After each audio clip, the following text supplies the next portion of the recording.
বন্ধুরা দেখো বানাচ্ছে আলু পটল দিয়ে একটা সিম্পল মাছের ঝোল, খুব একটা কষাও নয় খুব একটা হালকাও নয়, একটু নর্মাল মাছের ঝোল বানাচ্ছি। দেখো কষতে দিয়েছি মশলাটা, আর এই হচ্ছে মাছ ভাজাগুলো রেখেছি, একটু কড়া করে ভেজেই রেখেছি। আর এখানে হচ্ছে কষানো, একটু কষানো একটু হয়ে যাক, একটু মশলা ধোয়া জল দিয়েছি বলে জল লাগছে, একটু কষানো হয়ে যাক তারপর জল দেবো। ধনে গুঁড়ো, জিরে গুঁড়ো, আদা বাটা আর নুন হলুদ দিয়ে মাছের ঝোলটা বানাচ্ছি। আমার মনে হয় এতক্ষণ কষা হয়ে গেছে।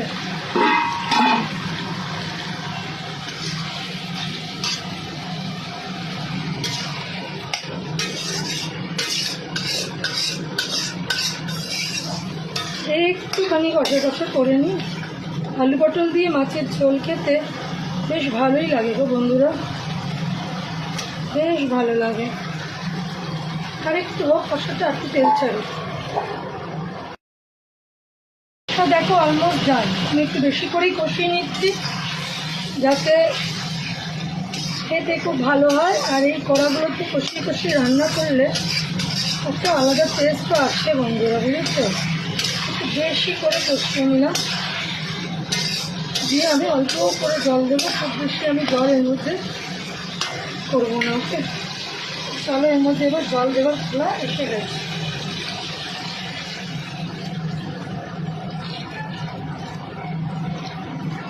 জল লাগবে,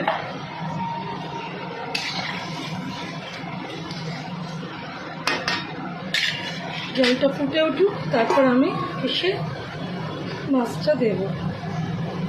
জলটা ফুটে উঠুক, আমি গ্যাসটা পরে এসে জোরে আস্তে করে দেবো।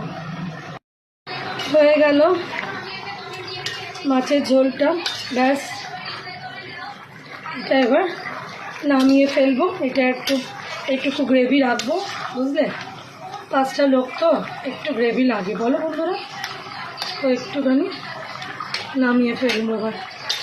হালকা ফুলকা মাছের ঝোল সবাই বাড়িতে বানাও, তাও একটা ভিডিও বানালাম।